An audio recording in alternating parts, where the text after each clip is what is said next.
Growing up, Thanksgiving was my favorite holiday. It always meant a table overflowing with food, laughing family members, and the warm scent of pumpkin pie wafting through the air. However, this year was different. My family had grown distant, caught up in life's responsibilities, jobs, and whatever else life threw our way. I was living in a cramped studio apartment, scraping by paycheck to paycheck. So when my sister texted a week before the holiday to say she'd be hosting Thanksgiving, I was filled with a mix of joy and dread. I immediately assumed I'd at least bring dessert or contribute in some way, but when I asked her whether I should pick up a pie, she responded with a strange silence that pinched at my gut.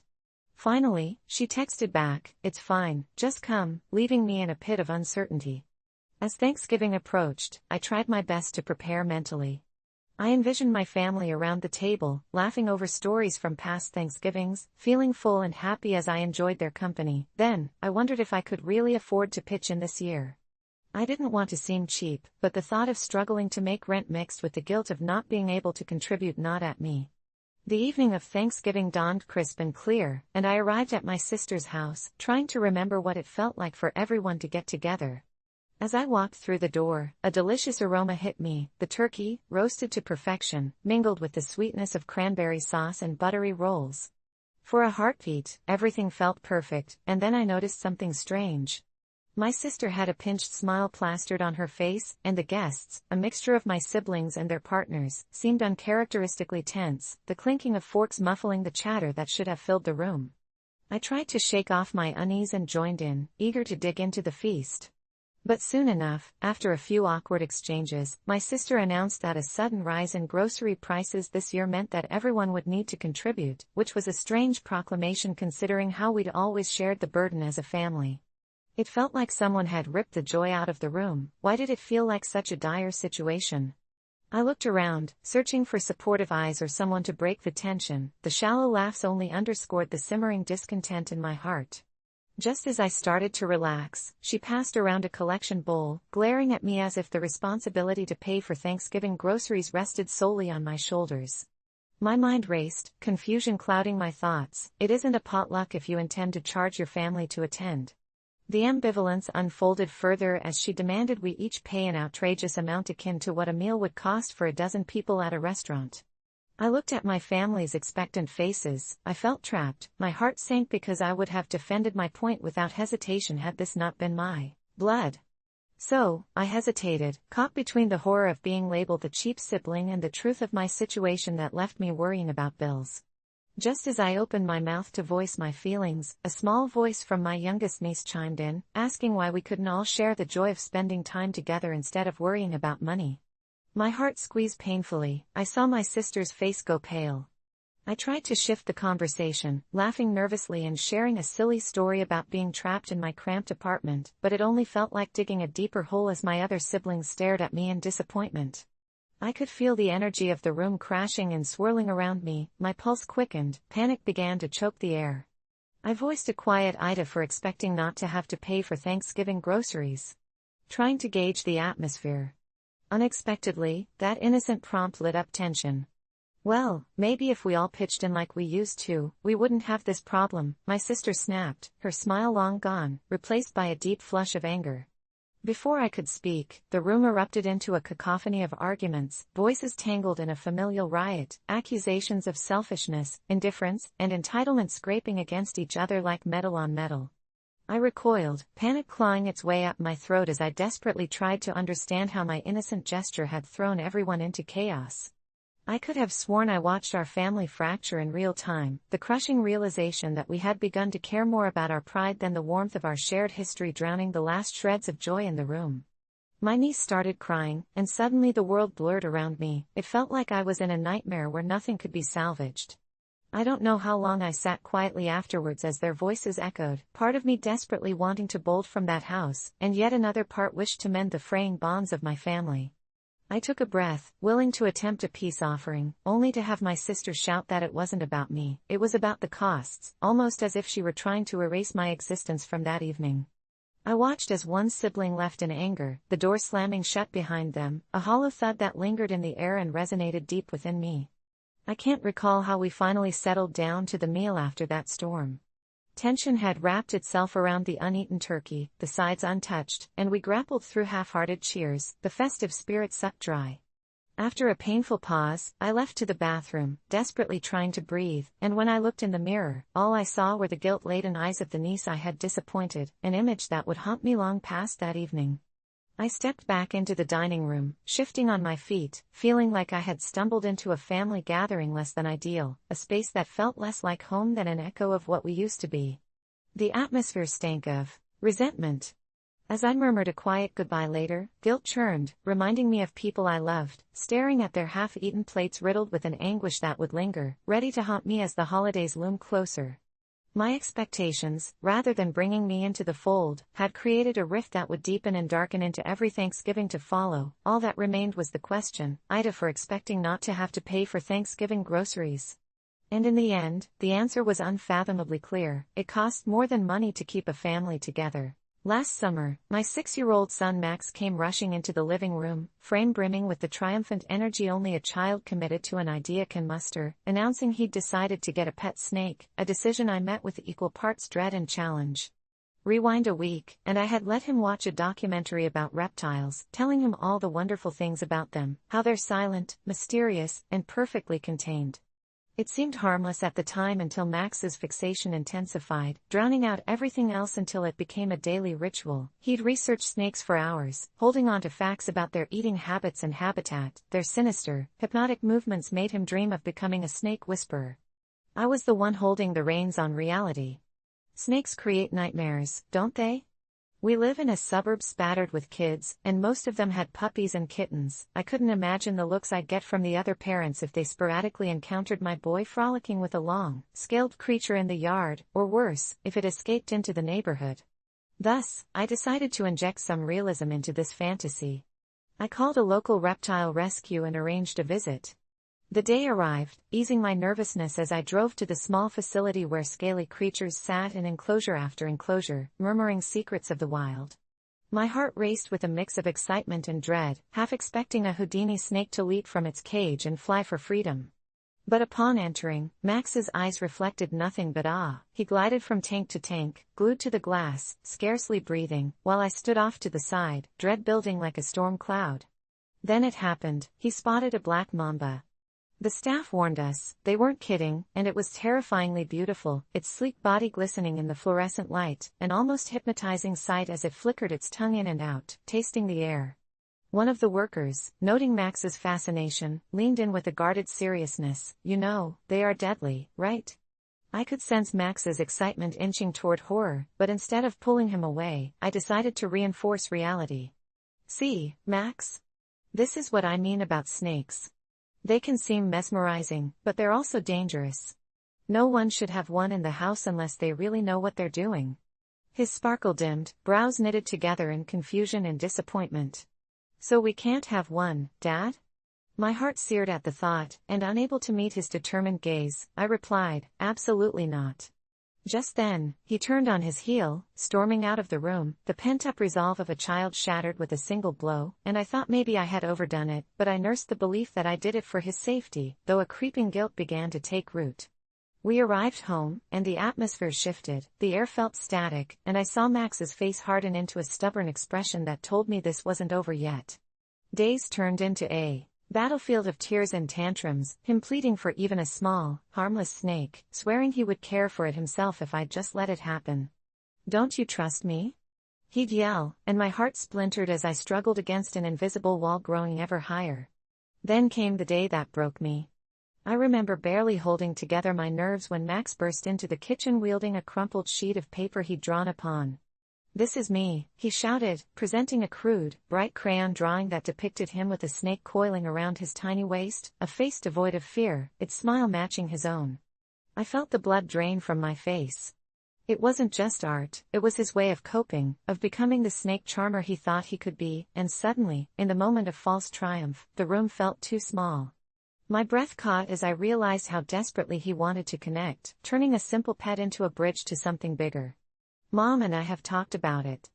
Just trust me, Dad, I'll be gentle, he insisted, but I was rigid, turning his innocent plea into a fortress of rejection. Max, it doesn't matter. "I won't let you get hurt," I snapped, and there it was, the crushing realization hit me. In protecting him, I was breaking him, and the tears rolled down his cheeks, the paper falling like a forgotten dream as he staggered back. It rumbled, guilt rolled in waves through my head as I saw him flee, a small silhouette against bright walls, and seconds later, I heard the door slam behind him. I found him curled up in the corner of his room, sobbing softly into his pillow, and at that moment, every rationalization melted away. I wanted to apologize but felt locked in, trapped by my decision and the fear of looming judgment from everyone around me, including myself. We are parents, aren't we?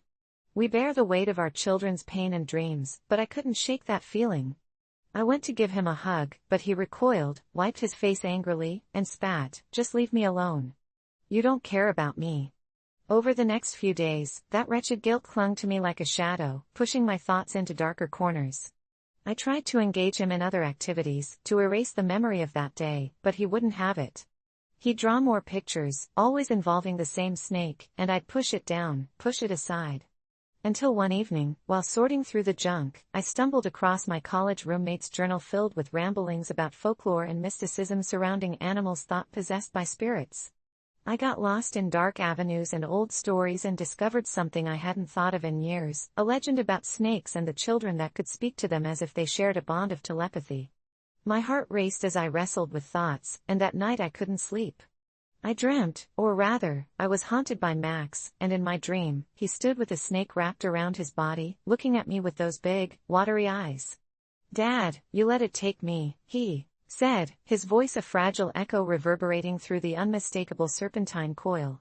I woke with a start, panting and drenched in horror, an involuntary promise forming on my lips that I would fix this. I needed to make amends before it settled into something irreparable.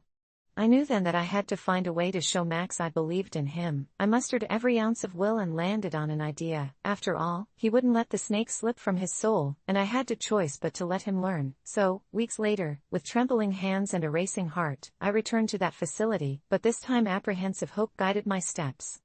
I explained to the same employee about my son's growth, his unwavering passion, and an idea sparked. "Maybe you can help teach him," I ventured, "so that I can see him grow without fear." And I swear, the generous smile from the employee felt like a key. Maybe this wouldn't destroy my child but nurture a fierce respect instead. That weekend, I set everything up, asking Max to join me at the facility to unveil my decision. When I saw him, the wall of anger dissipated, and I whispered, "I found out we're getting you lessons with a trainer," and for a moment, pure astonishment lit up his face. The floodgates burst open as he threw his arms around me, sobbing with gratitude, releasing so much pent-up tension and fear. It felt like heavy weights slipping off my chest, and for the first time, we were back to where we belonged, but then came the creaking feeling of dread. A small, yet haunting voice within reminded me of how close it had come to breaking, and as Max reported how excited he was to learn proper handling, I imagined how close we'd been to losing everything. In the weeks that followed, I often observed Max in the lessons, seeing him step into an understanding that wasn't dictated by fear but by love and respect for the creatures that might seem unimaginable to parents like me.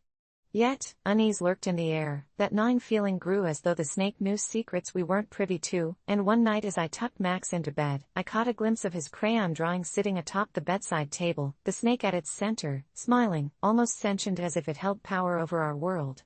A chill coiled around my spine as if it was vital to something far greater than us, and as I left his room, I couldn't help but wonder if there was truth behind the idea that some bonds, like love for those serpents, could also hold dangerous potential. I know this sounds ridiculous, but I need to tell you all about the night I realized how terrifying a seemingly ordinary family dinner could be. It all started when my youngest daughter, Lily, who's a bright, sassy 9-year-old, casually dropped a comment about her older sister, Nina, who's 16 and still single, during our meal.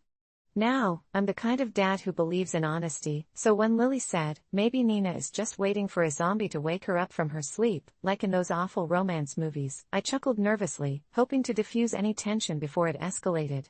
But Nina's face darkened in an instant, her eyes narrowing as if Lily's innocent jab was a personal attack, and that's when I noticed a flicker of something strange behind Nina's usually bright demeanor. It was as if a shadow passed over her, and for a brief moment, I felt a chill creep up my spine. I could see the tension rising, and trying to lighten the mood, I said, "Well, honey, maybe your prince just hasn't found you yet." But that only made things worse as Lily shrugged defiantly. "The last prince never cared for anyone in the kingdom. He disappeared when he was supposed to show up. That's why he's not here now." I could almost feel the atmosphere shift, thickening around us like fog, as Nina's silence grew heavy and deafening. It was at that moment that my wife, Sarah, who had been silent all evening, suddenly snapped her head toward Nina and asked, "What's wrong with waiting, sweetie? Not everyone finds their person right away." For a split second, I thought Nina would say something dismissive, but instead, she leaned forward, her voice a mere whisper, as though sharing a secret. "It's not the waiting that scares me, Mom. It's the fear of waiting too long, of becoming invisible," her fingers trembling as she toyed with a loose thread on her sweater. With every word, I felt a knot tighten in my stomach. The sight of my little girl unraveling was a nightmare I never wished to witness, yet here we were, spiraling deeper into an unexpected darkness, with Lily oblivious to the storm brewing around her.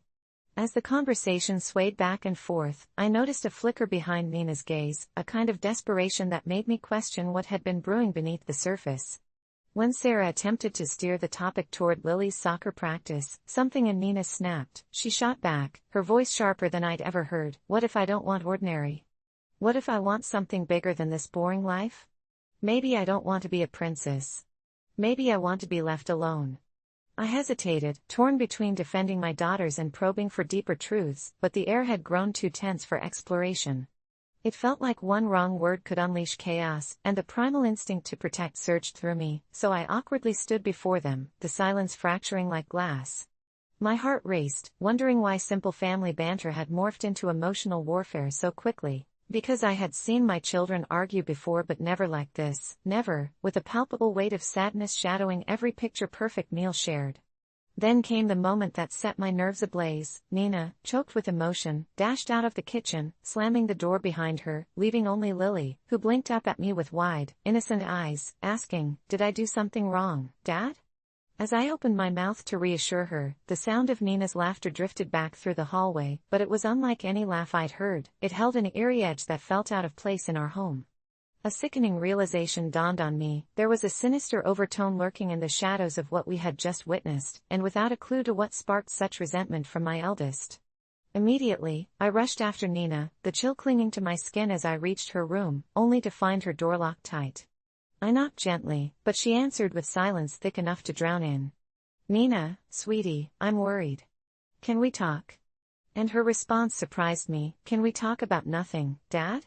Because that's all this family does." Confusion reignited in me as the rattling echo of her words unsettled my mind. Did she feel trapped in our lives, or was it all the teasing about her love life haunting her like a ghost? Just as I was about to force the door open, I recalled the stories Nina had told me about her friends, how they'd all begun dating and sharing secrets, and how she felt out of place in a world that was expanding without her. The thought made my heart ache, but it never warranted this level of isolation and despair. Frantically, I turned to look for Sarah, hoping to make sense of it all, yet she stood at the end of the hall, frozen as if she'd seen a ghost. I glanced into her eyes, and I could see her grappling with emotions of her own, but before she could speak, we heard it, the muffled chanting. My blood ran cold, and I leaned in closer to hear Nina, chanting softly through the door, words flowing like a dark incantation filled with longing and resentment. "I will not be invisible, I will not be ordinary, I will rise above this life and claim what belongs to me." The chilling promise sent shivers crawling down my spine. Those were words I wouldn't let linger in this family, so I pushed the door open with force, but as the hinges creaked in protest, time warped. Whatever had been waiting to pounce felt like it had slipped through a crack, and the room before me was unlike what I remembered. Flickering shadows danced against the walls, twisting and turning with sinister intent, and what stood before me was not the Nina I raised. In her place stood someone or something, a version battling for dominance, eyes gleaming with a malevolence that felt ancient. As I stumbled back, gasping for breath, I grasped for sense, realizing I wasn't just witnessing a fractured family dynamic. I was confronted by something far darker that had fed off our pain. A screech erupted from what resembled my daughter, and I stumbled back as the lights flickered violently, plunging us into a pitch-black void. I could feel the desperate energy within our walls as if the very air thickened with anger and despair, and as I tried to move, a chilling whisper escaped. I realized this wasn't about a family dinner anymore. It was about confronting the monsters that had found their way into our home, perhaps born from secrets and fears we had never dared to voice. And as I prepared to save Nina, I felt the broken shards of our perfect family crumble around me, leaving behind the echo of her chant reverberating through our lives. I will not be ordinary. When my grandmother passed away last month, grief wrapped around me tighter than the layers of fabric in my well-worn dark gray coat, the only one I'd ever needed for funerals. It didn't matter that it was the same coat I'd worn to bury my father just a few years before. I remember standing beside my mother at the dining table, her eyes swollen, reflecting a bleak mix of sorrow and irritation as she insisted that I needed a new black coat for the funeral because, in her words, black is the color of mourning, and your father would never forgive you for showing up in dark gray. I didn't understand why a different coat mattered so much when the sorrow it cloaked was the same, but she couldn't fathom that my attachment to that gray coat went beyond aesthetics. Desperate for my own space amidst the chaos of grief, I refused her demands, feeling my heart thud heavily as family discussions dwindled to whispered criticisms directed at me, portraying me as the ungrateful son who couldn't muster the decency to honor his deceased relatives appropriately.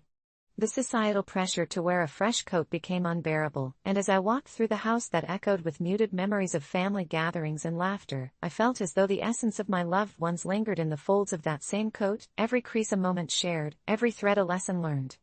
On the night before the funeral, my mother barricaded herself in her room, and I found myself outside, staring at the growing shadows of the trees in our yard, their gnarled branches twisting like the pain inside me. I was losing everything dear, quickly engulfed by an anxious fog that choked my breaths, and yet, there was a stubborn part of me that clung to that old coat like a life buoy amidst rising tides of despair. Just as I resolved to wear what I felt connected to, I saw the weathered figure of my grandmother, her spectral form flickering in the moonlight, clutching the rope in her hands, just out of my reach. She whispered secrets of the past in the rustle of the leaves, and I felt something shift in my core, a reconciliation with her essence urging me onward. When I finally slipped that coat on, its lingering scent comforting and reminiscent of days gone by, I felt her approval envelop me, more potent than any new black fabric could offer.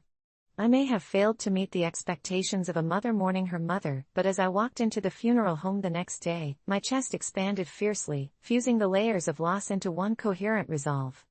However, it wasn't the weight of the coat that caught the attention of others, it was the hushed conversations around me, the scathing glares that sliced through the room and branded me as the odd son. My heart raced as I held my breath for the eulogies, seeking solace in the heartfelt sentiments shared by relatives, but when the speech turned toward traditional attire, my heart sank.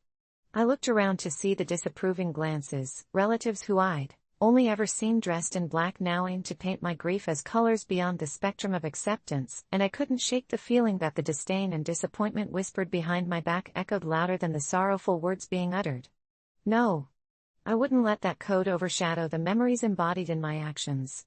I held the fabric tight, its significance well known only to me and my grandmother, who had poured her soul into sewing all the buttons that clasped their spirit through intertwining threads of our family's legacy.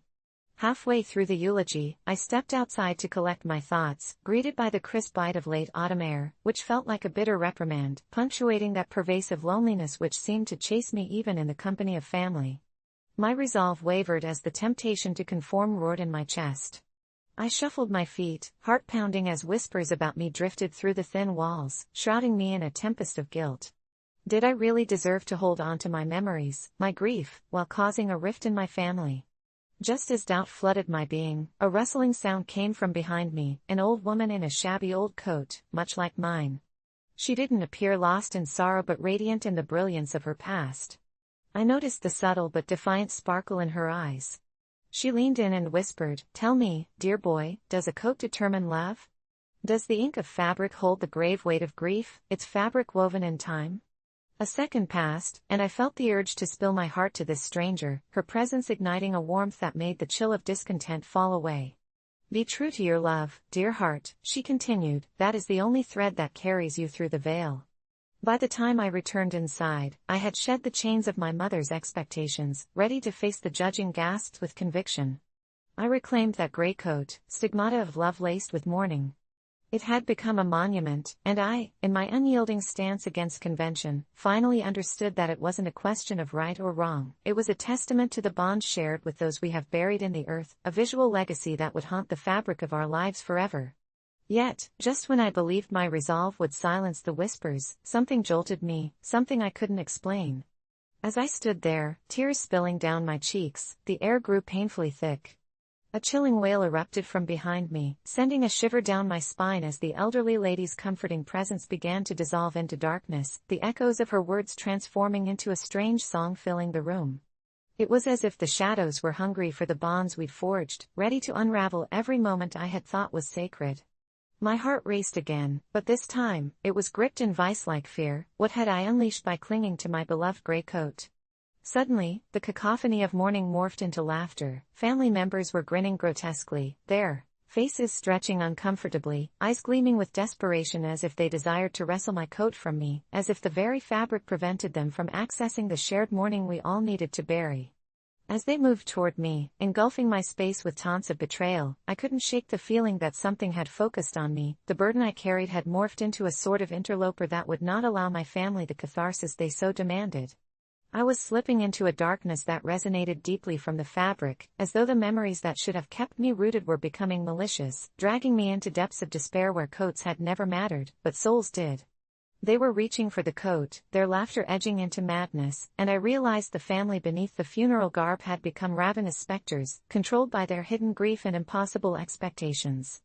In that moment, grief twisted sinister, submerged in a deep well that churned beneath the fabric I clung to like a lifeline, and all I could do was turn and run, abandoning the whispers, the coiling darkness that craved to drag me into their ocean of shared torment, while my heart echoed with the ghosts of memory that tangled with the whispers of goodbye. Just when I thought I'd escaped the nightmare, I fell through the door, tumbling out into the cold world, only to see the reflection of that old woman, standing on the brink of the graveyard, beckoning me back as shadows flickered around my shivering frame. I screamed, not caring who heard me, trapped between guilt and love, whispers of family now reinforcing the doom that followed on the wind. Ida, I thought to myself, clutching at the dark gray coat that reflected my soul's turmoil, feeling time unfurl as the threads of my life became wisps of mourning, as fragile and relentless as the hatred swelling within. When my son turned 10, I decided to throw a party to celebrate his decade of life, inviting his friends and their parents. It felt like a milestone worth marking, a chance to reflect on how quickly he was growing up. As the party flowed through laughter and games, I found myself caught in a whirlwind of memories, gazing at the walls adorned with baby pictures that I'd meticulously hung the night before, each frame a portal to the past, a past where I'd held him tightly for the first time, where every smile he gave felt like a sunbeam cutting through the darkest of nights, especially after his mother left when he was just an infant. My heart raced with nostalgia, thinking of all those moments and how they defined me not just as a parent, but as a person who had faced unimaginable fears alone, and yet I was proud of the heart I had built for him in her absence. But then came a twinge of hesitation as I noticed one of the other parents, a woman named Linda, staring at the pictures with a furrowed brow. During a lull between the games, she approached me, her voice draped in an uncomfortable seriousness that threw me slightly off balance. "You know, it might be time to let go of those baby pictures," she said, her tone gentle but firm. "He's getting older, and it could be a bit humiliating for him someday." I swallowed hard, momentarily dumbfounded as I tried to process the idea of erasing those memories, but I brushed it off, laughing lightly and assuring her that these pictures represented our journey, my love for him immortalized in playful moments. Ida, for not deleting my son's baby pictures. I wondered later, but the question lingered uncomfortably. The party continued, disappointment lurking beneath the surface, and as guests slowly departed, I tucked my son into bed. That night, as he drifted off, I sat in the dim light of his room, haunted by Linda's words. The following days fell into an uneasy silence between my son and me. He began withdrawing, his laughter replaced by a hesitant smile, and I couldn't help but feel the pull of something sinister. Was he ashamed of the very memories I cherished? Instead of confronting him directly, I began looking for clues, digging through his schoolwork and activities, hoping to find hints about his secret life outside our home. I found nothing but admiration from his teachers and joy from his friends, yet unease still gnawed at me. His 10th birthday came and went, and that very night, the pictures I had painstakingly hung around the party began to vanish. One by one, they disappeared, and soon, I noticed a pattern as they obscured themselves from me. It was unsettling, knowing moments of my life slipped into untraceable voids, a feedback loop of shadows burying my son's childhood. Every morning, I would awaken determined to hold on to those memories, only to find more of them stripped away, their absence as palpable as the thick blankets of fog that seemed to weave around our house. Desperation carved itself into my heart, driving me to search for digital copies, but attempts to retrieve those files yielded nothing. Friends began to wonder if I was okay, issuing soft words of concern, and I was met with laughter in my son's eyes that grew dimmer every day. The vividness of our shared memories morphed into something dark, and I began waking in the middle of the night, the sensation of tiny fingers grasping at my arm becoming an alarming comfort. I told myself it was just a trick of mine, my exhausted mind grasping at nightmares, but still, there was something sinister lurking beneath the surface, a whisper echoing through the house, saying that I needed to forget, I needed to let go. One evening, I decided to confront my son, asking him directly if he was ashamed of those memories. His shocked look told me all I needed to know, and that's when I noticed it, the first time I had laid eyes on the creeping shadows lining his room, clouds that seemed to pulse and swell. "No, I love those pictures," he finally whispered, but his voice dripped with a kind of languid fear, as if he was too afraid to fight against whatever was smothering the room. In that moment, I realized it wasn't him who felt the weight of shame, it had been someone else all along. Drawing courage from within, I stepped into the room, clenching my fists as the shadows writhed around us like living things, and I shouted the names of every moment, every joyous picture, calling out to those memories before time could bleed them away. In a dizzying surge, the darkness began to retreat, but it was only then I noticed the mirror across the room, its surface reflecting a chilling tableau, dark eyes watching from the other side, a twisted glimpse of a figure I could not comprehend. The realization settled like ice in my veins. The more I tried to hold on to my son's memories, the further they slipped, and every night, I felt that unknown presence slipping through the veil, reclaiming what it believed belonged with it. Either my son or those memories were to be consumed, and I had to make a choice. Heart pounding, I reached for my son, pulling him towards me just as the night enveloped the room in a heavy shroud, but somehow, I sensed the darkness closing in behind us, a whirlwind of dread that seemed to materialize with malevolence. "Don't let go, please," he cried, and I realized that letting go meant giving in to the shadows. With every ounce of strength I possessed, I wrenched open the window, the cool night air rushing in, trying to breathe life back into the fading memories. Every laugh, every moment our hearts shared cascaded into the open air like a haunting melody, and just when I thought the shadow might consume us both, I roared into the night, "I will not let you take them." In that instant, the very fabric of my reality warped, as if the essence of those memories surged back into the room, a blaze of light igniting the darkness, scattering it into nothingness, and for once, I felt our memories solidify around us. But as dawn broke, and we emerged from that battle, I was left alone to confront the remnants of what we had faced. Around us lay remnants of old photographs burned into ashes at the foot of the window, as if those memories had indeed been claimed but then lifted from existence. What remained were the shards of those years, a reminder of the battle where every picture held fragments of our past. As I looked into my son's eyes, knowing the laughter we had shared would forever echo in the silence, I realized I hadn't just fought for memories, I had fought for his childhood. But in that realization lurked a more sinister truth: I couldn't outrun the darkness. While memories might fade, would the malevolence that sought to erase what we loved ever truly let go? I'm left with an irrefutable question: AITA for not deleting my son's baby pictures. Because in this haunting memory of loss, maybe I'm still trapped in a sinister echo, fighting not to forget. I never thought a simple plate of brownies could tear my life apart, but then again, nothing about my girlfriend, Lisa, was ever simple. We'd just moved in together after dating for almost a year, and while she was the sweetest person I'd ever met, there were these odd flashes of darkness that occasionally surfaced, like that time I found her staring out the window at the neighbors, grinning eerily, a finger pressed to her lips, and she just muttered something about keeping the family together. I chalked it up to her quirky personality. We all have our weirdness, right? So, when she came home one evening bubbling with excitement, holding a plate of brownies she'd baked from scratch, I genuinely wanted to be thrilled about it, but something felt off. The scent wafting through the apartment was heavenly, rich chocolate mixed with a hint of vanilla, yet it felt tainted with an inexplicable weight. She placed them on the table, her eyes sparkling with anticipation as if they were the manifestation of her love for me, and I wanted to tell her how fantastic they looked, but bile crept up my throat. I hesitated, glancing at her. I'm not really hungry, I muttered, hoping she'd merely brush it off, but instead, she flared up like a match ignited by the spark of a breath. You don't like them? She shouted, and despite the ghostly shadows that danced just beyond her smile, it hit me like a freight train. I'd stepped on hallowed ground. I tried to defend myself, to explain that it was just a lack of appetite and not a reflection of her baking skills, but that only seemed to deepen the frown that replaced her earlier glee. Fighting the sensation of dread gnawing at me, I retreated to my room, needing the safety of solitude to gather my thoughts, but it felt like a prison.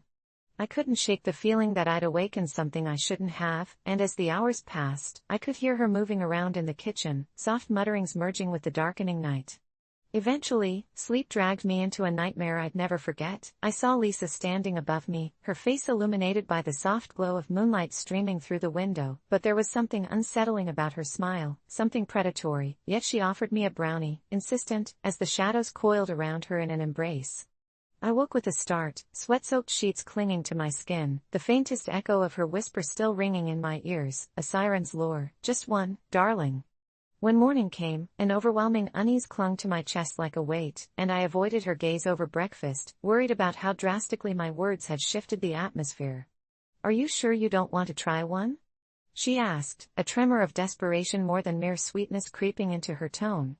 I'll save them for later, I replied vaguely, but I meant it more as a peace offering than genuine interest. However, days turned into weeks, and inevitably, the uneaten brownies loomed like a specter. In the corner of our home, a silent reminder of my supposed ingratitude. The tension crackled like static in the air, thick and almost electric, until one fateful evening, that familiar plate of brownies made a terrifying return. Lisa approached me with a different energy, her smile was tight and her eyes glimmered ominously. I found a way to make them even better, she declared, and I could hardly recognize the voice coming from her lips. I feigned enthusiasm, but inside, an instinct screamed at me to flee. What could she possibly mean by better? My mind raced, recalling snippets of conversations we had about organic ingredients, the herbs she was so into that I dismissed as harmless eccentricities. I felt the walls closing in around me as she set the plate down and leaned closer, her gaze almost molten. You're still upset I made them, aren't you? She asked, the innocent facade peeling away like paint from an old wall. I'm not ungrateful, Lisa. Really, it was just, she cut me off with a derisive laugh that chilled me to the bone, and suddenly, it all spiraled into a confrontation neither of us wanted but couldn't seem to escape. I screamed something about her obsession with those brownies, how her moods hinged on my reaction to them, and that's when I saw it, a flash of something lurking in her eyes, something dark and consuming. You don't understand, she hissed, taking a step back, the slight tremor of her voice betraying what brutality lurked beneath. Once you've tasted my brownies, there's no going back. You'll want more. I promise. The way she smiled made my skin crawl, like a snake licking its lips before it strikes, and I knew then that my refusal was merely a prelude to something horrific. Panic surged, I needed to leave and put distance between myself and the sinister weight of her words. I slammed the door behind me, vowing to never return, but in the night, as darkness crushed the light, her voice followed me. You'll regret this, she promised, each syllable dripping with malice as I ran into the streets, desperate to escape my own mind. Days turned into nightmares. I could feel her watching me, waiting, as the uneaten brownies sat like a silent curse in the corner of my dreams. Friends grew concerned, I could hardly hold a conversation, paranoia wrapped me in an icy grip, and I convinced myself that she could sense my fear like a predator stalking prey. I moved in with a friend, but every creak of the floorboards felt like her footsteps trailing me, every shadow reminding me of her wide grin, and those damned brownies flashed in my mind like a harbinger of doom. Then one evening, just as I was curling up on the couch with trembling hands, there was a knock at the door, a seemingly benign sound, yet it sent ice coursing through my veins. I approached cautiously, peeking through the peephole, and there she was, Lisa, standing with that same plate of brownies held against her chest like a shield, her hair wild and disheveled, a manic light in her eyes. You didn't say goodbye, she said sweetly, and before I could respond, I found myself under the spell of her haunting smile. The door flew open, and I was trapped in that infernal gaze. I made them for you. Just one, darling, and everything will be all right, she murmured, words curling around me like tendrils of smoke. In that moment, all I could do was stare at the brownies, their dark, glossy surface beckoning me closer, the aroma filling my nostrils with a singular promise, bliss. I swayed slightly, teetering between hunger and fear, but then I saw something in the swirl of chocolate, something darker than mere sweets, something deep and twisted, teeth, shining stark white against the dark backdrop. I stumbled back, horror flooding through me as I realized she hadn't been baking at all but crafting a sinister concoction meant to bind me to her forever. "You'll regret not eating them," she said, her voice reverberating through my entire being, and as I ran, her laughter echoed behind me, melding into the shadows, intertwining with every dark corner of my mind. As I sprinted away from the apartment, I knew then what I had truly awakened. This was her devotion, a sacrifice they didn't tell you about in romantic fairy tales, and there was no way to uneat the brownies I hadn't tasted. They had already taken a piece of me. When my mom told us she was marrying Gary, the first thought that crossed my mind was disbelief. It wasn't even a month since Dad had walked out, leaving us shattered and frail, and now she was inviting a stranger into our lives, a man whose mere presence made my skin crawl. Initially, I tried to be supportive, brushing aside my gut feelings as selfishness, so I told myself that maybe this was her way of coping, a distraction from our family's collapse. But as the weeks dragged on, it became agonizingly clear that Gary was not just a temporary figure in our lives, he was here to stay. He brought along with him a chilling entitlement, like the world belonged to him, and as he forced his way through our family, I felt more like a visitor in my own home, an intruder watching the landscape of my childhood warp under his influence. The first time he yelled at me for leaving my shoes in the hallway, I told him it was no big deal. I was tired of the fighting, the sorrow of our broken family, but something deep inside me snapped. It was the way he stood there, his hands on his hips, like he was ready to bulldoze through whatever shred of dignity I had left. That night, as he slept blissfully beside my mother, I imagined him waking to find his face painted with my dad's words, the ones that had left our family in tatters. I wanted to scream at her about the mistake she was making, how he would never fill the void Dad left behind, but every time I tried, the words choked me, turning my voice into whispers drowned in my fear of breaking her already fragile heart. Yet, there came a moment, just a fleeting moment, as she cooked dinner one night, hinting at another family trip, that the rage boiled over. With my fist clenched and my heart racing, I yelled, "You'll regret picking him over us." The silence that followed was palpable. I thought she might throw something or, at the very least, give me a stern talking to, but instead, she froze, her spatula midair, eyes wide and glazed with shock. I felt as if I had fired a bullet into my own heart, and when she finally spoke, her voice was so small it broke me. "We need a new beginning, and I'm not asking for your approval." Those words hung heavily in the air, stinging like a slap when they settled around us. It was a bitter realization that my childhood was effectively over. In her eyes, I was just a child holding on to the past like a toddler with a ragged security blanket, while she wished for rebirth into this new life with Gary. What followed was a spiral, a slow, excruciating descent into a reality I hadn't signed up for. Gary installed webcams around the house, claiming it was for our safety, but it felt more like a prison, as if the walls had ears to report every tiny dissent I dared to voice. He would smirk when Mom wasn't looking, his gaze slicing through me like a knife. Every meal became a twisted game of familial chess, his oily laughter ringing in my ears as Mom cooked for him, entirely ignoring my existence. I spent nights lying awake in bed, replaying that moment, wishing I had said something else, anything else, to sway her away from him, but every offer of concern bounced off her like rain on a roof. Then one fateful night, as I lay there contemplating another day of uneasiness under Gary's rule, I heard a commotion coming from the living room. I crept out of bed, heart thumping, to find him yelling at Mom, who was crying as she tried to reason with him, her voice cracking. I wanted to rush in, to yell at him to leave her alone. Instead, I froze, paralyzed with fear. That was when she let it slip, slightly drunken, her guard down, that she didn't want us anymore. It was a bomb going off in my chest. I stumbled back into my room, tears burning my cheeks. It was like the ground had opened to swallow me whole. I thought about how far we could fall as a family, about how Gary would exploit this weakness, so when Gary struts into my room a few days later, waving a crumpled paper, I half expected him to tell me about a new rule. Instead, he smirked and said, "I'm adopting you, kiddo. It's about time you accepted this." That's when I snapped. I realized I had been a puppet, letting them walk all over my hurt, so I shouted back, "You're not my father." The ensuing silence felt oddly nostalgic, as if anyone could hear each shattered fragment of my resolve play out. That's when something deep and ancient within me awoke, a primitive response to defend against the encroaching darkness. I confronted my mom one last time, trembling but determined. I addressed the reality with her, recalling moment after moment of her dismissive disbelief. "You won't be happy with him," I said, every word laced with an urgency rooted in pure love for my family. "He doesn't care about you, he treats you like some pathetic plaything." I'll never forget the moment her eyes darkened, a storm brewing beneath the surface as she spat back, "You are too young to understand love." A flicker of regret crossed my mind when I bolted, stomping upstairs, but I held on, convincing myself this was my last act of defiance. The following week, I stood in front of my old friends at school, sharing my story, trying to piece together the shattered remains of my heart. They listened, some nodding, others swiping tears away, their empathy wrapping around me like a balm, healing the jagged edges that Gary and Mom had left behind. But just as I began finding strength in their kindness, I received a message from my mom, an ominous text saying she didn't want to speak with me again. I felt gutted but also invigorated, the urgency to protect my fading family now morphing into a will to break free.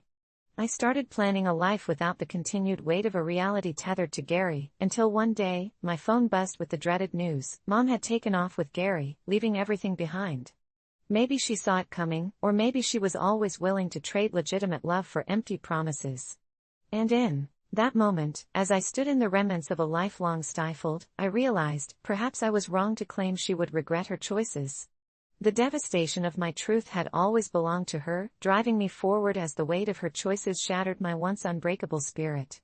As I sit here writing this, the heaviness of the loss smarting in my chest, I can't help but wonder, in a way, if she did regret it, for in gaining a husband, she lost her children, and that emptiness is louder than any curse cast upon her. I never thought my life would take the turn it did that fateful evening when I decided to clear out our daughter's bedroom. I stood in the doorway, heart racing, staring at the colorful walls plastered with unicorn stickers that she loved so much, a room frozen in her laughter and brightness, but now haunted by my husband's betrayal, a betrayal I had stumbled upon just weeks before, his late-night texts, his reckless disregard for our family, and the undeniable evidence of an affair that birthed a child they never intended for me to know. But I knew everything. Still, those long sleepless nights consisted of perfecting my revenge, and the twisted sense of justice motivated me to pack up her life as if I was merely returning a borrowed possession to a long-lost friend. I remembered the day she was born, how I had cradled her tiny body in my arms, promising her eternal love and protection, and suddenly, I felt this primal urge to shield her from the disgrace of her father's actions, and so that night, I made the trek to the attic and retrieved the boxes marked with her name, stuffed animals, art supplies, those crayon-drawn pictures that once adorned our fridge, items that brought joy now felt like reminders of her father's betrayal. I marched to her room, emptying shelves, packing them meticulously, as if with every toy I stuffed into the box I could erase the memories of his infidelity, feelings of rage coursing through my veins as I imagined his other child, the one from the affair, unpacking her things in my sacred space, living a life in our home where my daughter's spirit once thrived. How dare he think he could bring that child into our world as though nothing had changed? I loaded my car with the boxes that night, my heart pounding, the weight of my decision clinging to my chest. The thought of her father coming home to find nothing but stark walls staring back at him was too delicious to resist. I drove to my parents' house, a place where I had grown up, their cozy warmth suffocating me in nostalgia as I lugged in the boxes, determined to secure a part of my daughter's happiness where no one could touch it, wrapping it in the safe confines of love, and calling my parents to let them know the crazy plan I was enacting. They were concerned but ultimately supportive, especially after hearing the tremor of betrayal in my voice, the elements of sadness seeping through the cracks of my resolve. The weeks that followed were restless, amplifying my anxiety when I finally decided to confront him. His apologies rang hollow as he described how life just happened, and the words tore through me, shattered glass echoing in the vacant spaces of my heart. I could feel the cracks form as he pleaded with me to just give everything a second chance, to welcome him back into my arms and our daughter's life, an opportunity I knew I could never grant. Instead, I threw the boxes down around him, each one thudding against the floor with the weight of our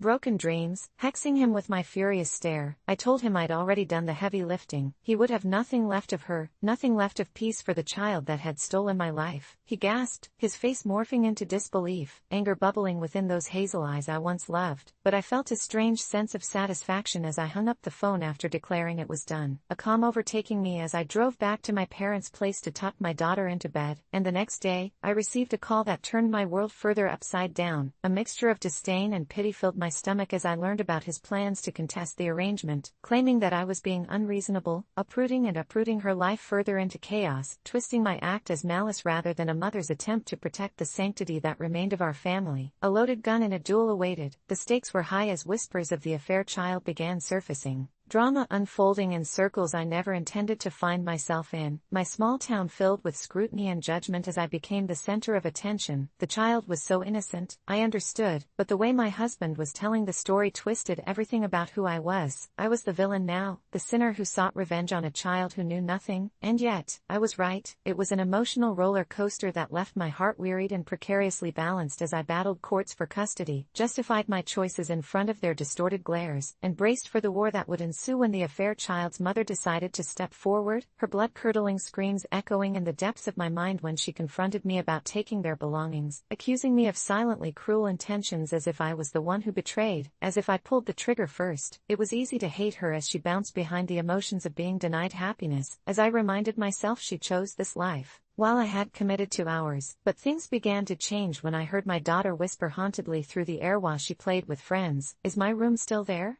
Maybe the futility of my actions were now painful in ways I hadn't anticipated as I realized I wasn't only uprooting my husband and the child he sired, but I was silently ripping apart my little girl's foundation, and that thought dug in. So a week passed, and I stood at my former home, staring at the pallid door, and my heart cracked open even wider. I bellowed open the front door, the darkness of the hallway overwhelmed me, and there it was, that echo of laughter carried down the walls, but no longer were they filled with her joy. My heart raced as I ventured past the living room to vanish into my daughter's realm of colors, and in that instant, I felt like a ghost. The furniture moved around so starkly it was as if I could feel nothing but despair seeping through the cracks, and what awaited was a mere glimpse of those toys that I had left behind. They remained discarded, callously tossed without care, and the sheer thought of my daughter being replaced by a child who should have never existed in this place stirred something inside me. It hit me then, I wasn't making a point, I was simply hurting an innocent. It was meant to be a simple first hangout, just me and Jenna, who I'd been crushing on since the moment I saw her in that crowded cafe, her laughter spilling like sunlight over the murky coffee. So when she invited me to a hike in the woods, I didn't think twice.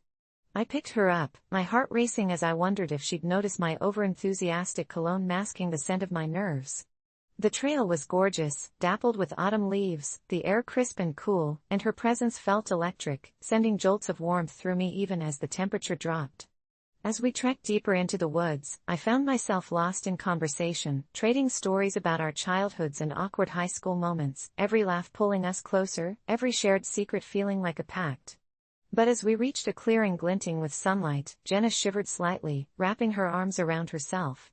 She glanced at my oversized sweater, and with a playful grin, she asked if she could borrow it, clearly not ready for the chill settling in as the sun dipped below the horizon.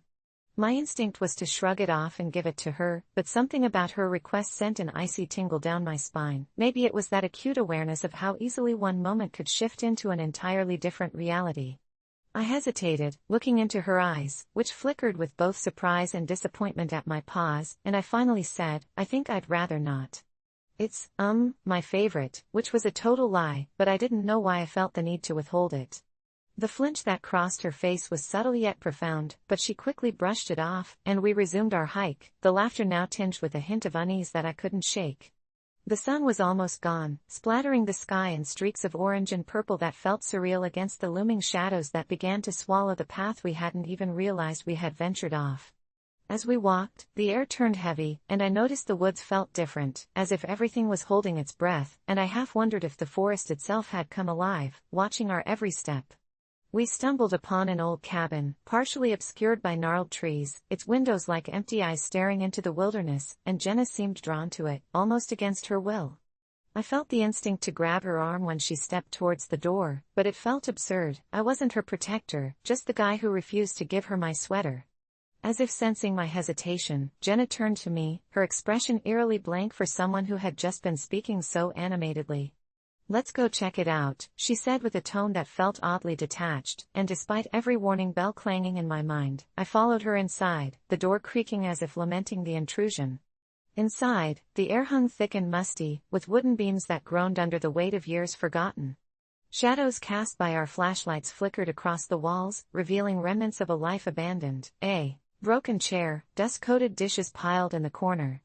But one thing struck me as we explored: it felt wrong, almost like we had stepped into a scene that was not ours to witness.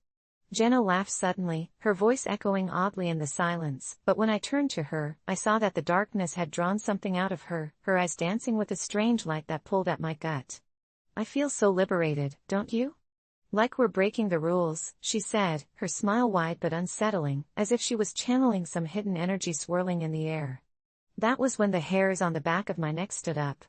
I backed away slowly, sensing something sinister lurking behind that innocent facade, but she caught me by the wrist, her grip firm yet fragile, a mix of desperation and allure. I wanted to pull away, to leave, but the intensity of her gaze held me in place, paralyzing with both fear and fascination. "Stay with me, just a bit longer," she whispered, and that was when I noticed shadows, long, curling shapes that seemed altogether too alive, creeping toward us from the corners of the cabin. Panic surged through me, the overpowering urge to flee clashing violently with my desire to keep Jenna close, but as I pried her fingers away and turned to run, a whisper echoed through the timbers, silky and suggestive yet dripping with malice: "You shouldn't have denied her the comfort of your warmth." I scrambled toward the door, my heart racing, but the shadows twisted and writhed, blocking my escape as Jenna's voice shifted, tinged now with desolation. "You'll regret this," she murmured, and beneath that familiar exterior, I caught a flicker of something else, something ancient and wrong that sent a chill ripping through my spine. As I finally shoved past the barrier of darkness and burst into the night, the weight of my decision crushed me. Was it worth it, not letting her borrow my sweater? The forest around me pulsed with an urgent energy as the last vestiges of light faded into the obsidian sky, and I sprinted back toward my car, glancing over my shoulder just once to see Jenna standing in the doorway of the cabin, her figure swallowed by shadows, but for a brief moment, she appeared almost ethereal, a desire woven into every sinew of her being. My heart clenched as I fumbled with my keys, entering the vehicle and slamming the door behind me, the haunting whispers still carving their way into my skull. I drove home in a daze, that night swirling in my mind as I grappled with what transpired, chills cascading down my body despite the warmth of my heater, wondering if I had just barely escaped something that could have consumed me whole. Now, days later, I replay the moment, obsession gnawing at my sanity, never quite shaken from the haunting image of Jenna, curiously beautiful yet impossibly insidious, but every time I try to shake off the fear, I hear her voice in my dreams, softly echoing, "You should have just let me wear your sweater."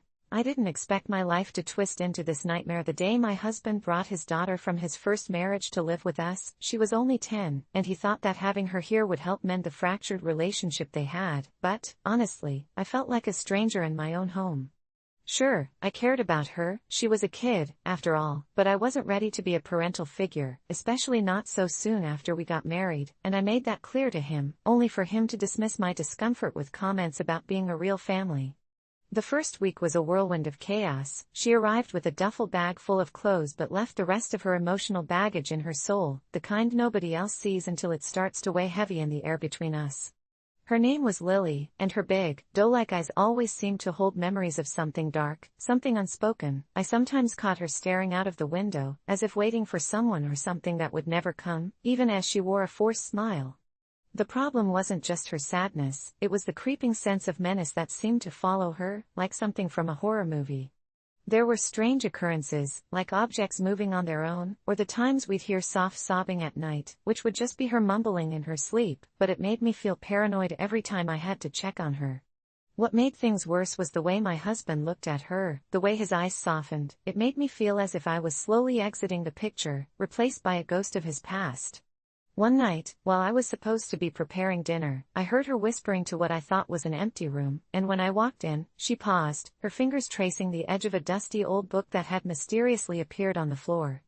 I asked her about it, but her answer made my skin crawl. She said, "It's from my friend," which chilled me to the bone. I brushed it off, but the sense of dread grew with each strange event. The pictures on the wall started to tilt during the night, and whispers would echo in the hallways, trapped in the silence like trapped souls. I found myself constantly wondering if I was losing it, yet every time my husband and I fought, she'd seem to smirk as if she was the one pulling the strings in our marital discord. It escalated when I was packing for a weekend trip, and I found my necklaces strewn across the floor, hung like strange trophies on a noose made of what I could only assume was her sick humor. That night, I had a nightmare, a vision of a shadowy figure lurking behind her, its fingers stretched toward me. I jolted awake to find Lily standing at the end of my bed, her face illuminated by the moon. She simply smiled at me, tilting her head like a dog who hears a distant sound, which sent a jolt of ice through my veins. I screamed, waking my husband, who dismissed my fears as a mom's unfortunate imagination running wild, even when I showed him the book she claimed was from her friend. He read it and laughed, calling it a children's story, but the illustrations alone filled my stomach with dread. It was all about a little girl who made a pact with something ominous, something that came to collect its debts in twisted forms. I kept my confrontations about Lily's behaviors and the odd happenings to myself. After all, I was the one deemed the villain, labeled the stepmother who wouldn't embrace this child. The final straw came when Lily began talking about her friend more frequently. "He's coming to visit," she'd say with a serene smile, her eyes gleaming like the reflection of the moon in water. I thought I could reason with my husband, but he was too enthralled by her presence, a father blinded by the chance to rewrite their sad history. Then one evening, while I was in the kitchen, I overheard a snippet of their conversation. "She doesn't like you," is all I could catch, and then my husband's laughter, the sound grating against my instincts. I felt invisible, like a specter lingering in an abandoned house, and everything culminated when I returned home one day to find the house eerily silent. My husband was gone, and so was Lily. Panic gripped my chest like a vice as my calls echoed in the empty halls, the air thickened with uncertainty. Suddenly, the front door swung open. It was my husband, disheveled but alive, and behind him, with a faint glow, was Lily, holding a crude, dark drawing that depicted me, lifeless, under ominous clouds. My heart sank as I noticed her smile was replaced with a sinister, knowing grin as she said, "I told you he'd come back for you." That night, I sat trembling in bed, too terrified to sleep, the drawing propped open in full view, wishing with all my heart that this nightmare was just a figment of my overactive imagination. The atmosphere swirled with tension and malice, and each time I turned over in bed, it felt like eyes were watching me, waiting to collect something that had been promised long before I came into the picture. When dawn broke, the reality of my situation struck me, and for the first time, I wondered if I was making a mistake by refusing to take responsibility for the child who seemed to pull our family apart, knowing all too well that ghosts aren't always literal. Sometimes they are very, very real, and I had become the woman caught in the suffocating grip of a sinister pact, wondering if I, too, would be forgotten like the countless characters in the tales that had begun to seep into my mind, hoping desperately I wouldn't become a warning for someone else in the dark.